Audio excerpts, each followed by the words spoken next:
Hello everybody, my name's Maureen O'Connor from Quilters Heaven in Northbrook, Illinois, and I am the Opinionated Quilter.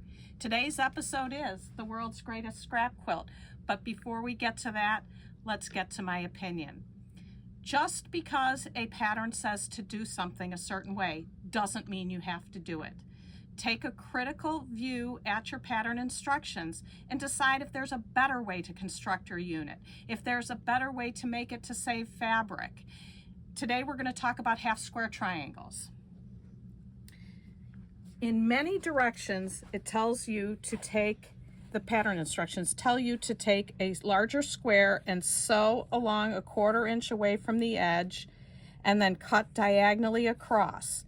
This will get you half square triangles, no doubt about it. But you have sewn on the straight of grain and you have left all those bias edges on the outsides of your half square triangles. This is not a good method of construction. A better way to do it is to sew on the diagonal on the bias and leave the straight of grain on the outside. If you'd like to see more about this type of construction, and I will provide links to both of these videos, I would urge you to watch Rob Appel's Squaring a Pinwheel Block, dealing with bias, and also Deb Tucker's Deb and the Disappearing 9 Patch. Bias is your enemy, bias is not your friend. If you're needing to use the bias to stretch your pieces to make them fit, there's something else that is wrong. Either your sewing is off or your cutting is off, pressing may be off, something's off.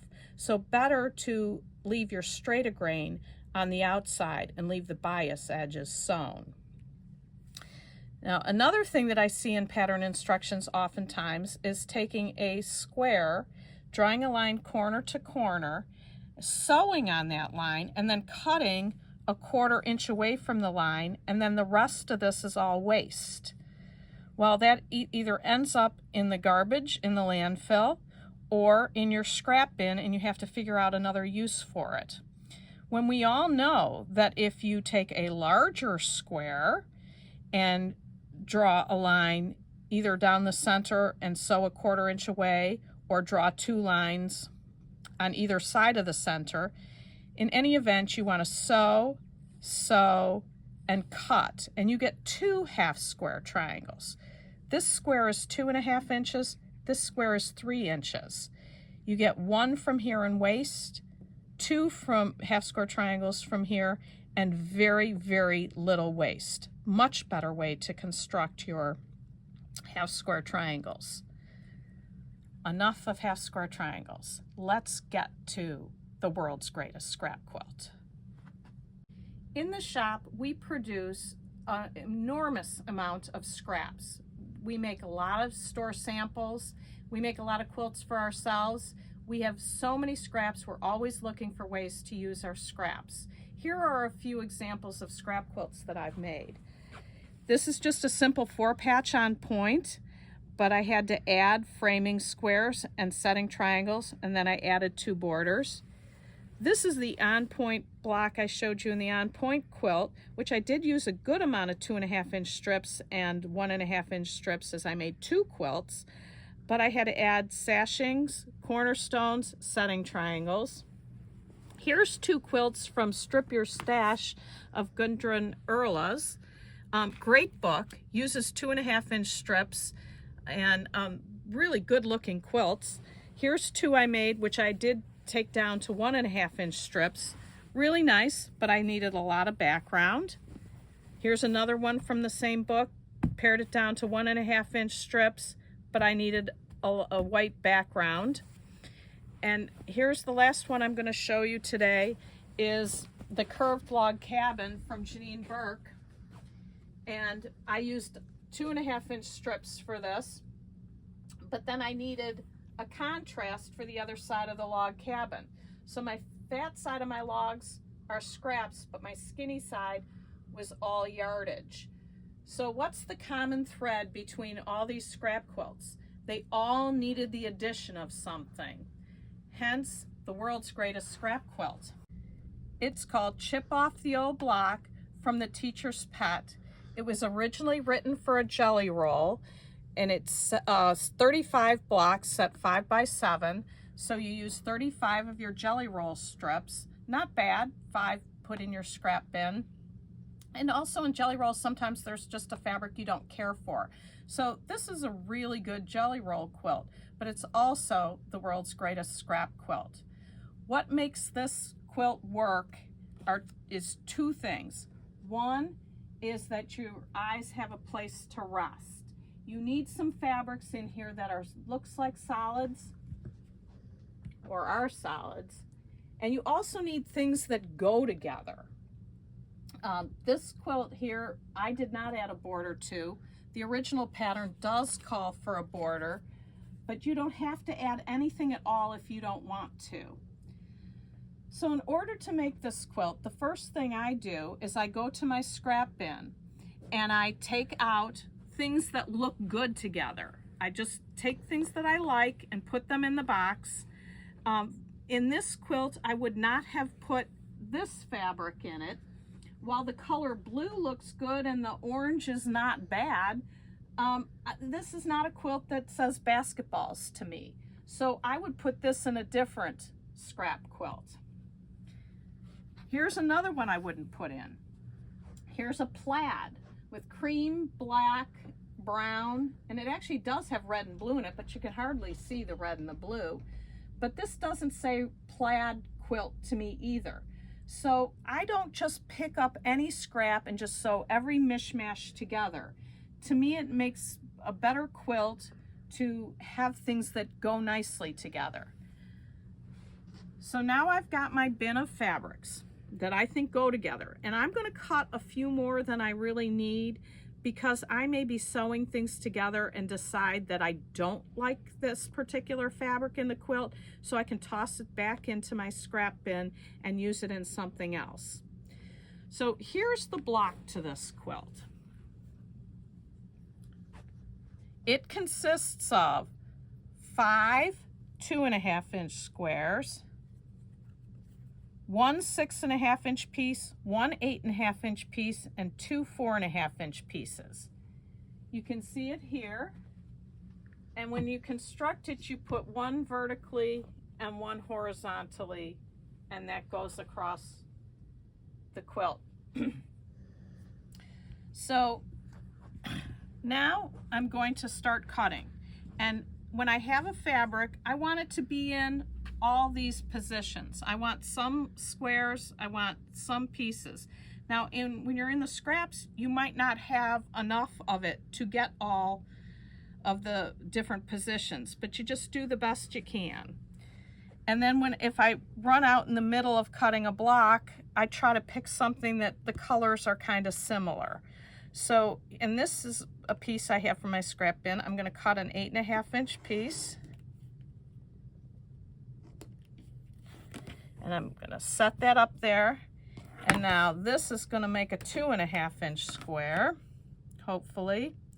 I don't want that selvage in there, so I have to make sure that comes off. And now I'll take my next one, and now I need a 6.5-inch piece.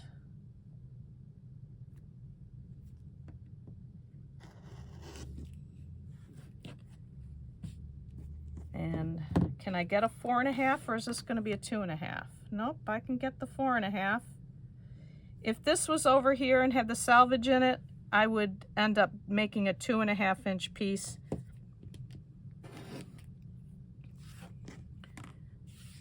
So there's a 4, so I need 4 more 2.5s, and I need 1 more 4.5. So we'll get a 4.5. And I do switch rulers, and the reason I switch rulers is I don't like to use a larger ruler than I need. It's easier for me to manipulate the smaller rulers. So I'll use as small a ruler as I can.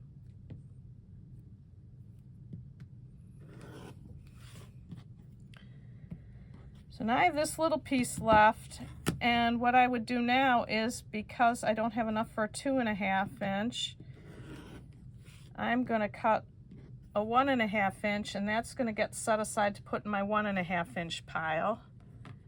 I still need 2 more of these.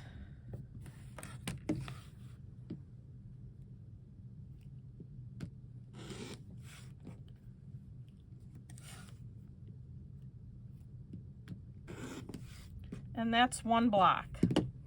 So now I'm going to set those aside, and then I'll start another with the next block.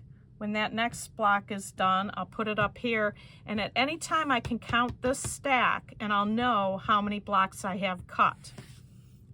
And I'll just keep doing that. Now I've got 1 piece here, so can I get a 6 out of this or no? No, 6 is too big, so it would be a 4.5. So I'm going to cut a 4.5 out of this, and that'll go in the next, the in progress pile.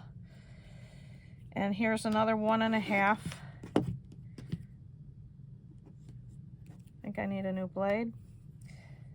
So that goes into the 1.5 inch pile. And then I maybe take, I don't know, this one's pretty close. Let's see what we get out of this one. Can I get a 6 out of here? Yes. Looks like I need to straighten out that edge.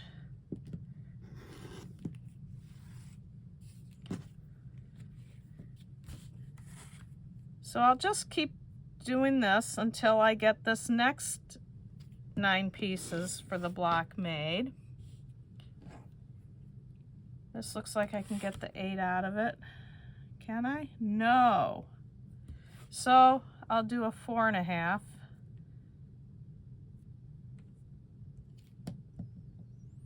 And you want these as accurate as you can. You know, it's important to have your pieces the right size.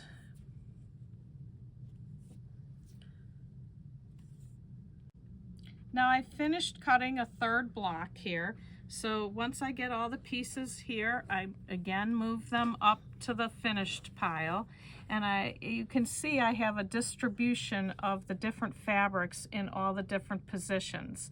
I'm going to stop cutting for now. I just put them in a baggie. If you cut a few every day, you'll end up with enough to make a quilt. You decide how many you're going to make. You always know how many you have by counting either the 6-inch pile or the 8-inch pile.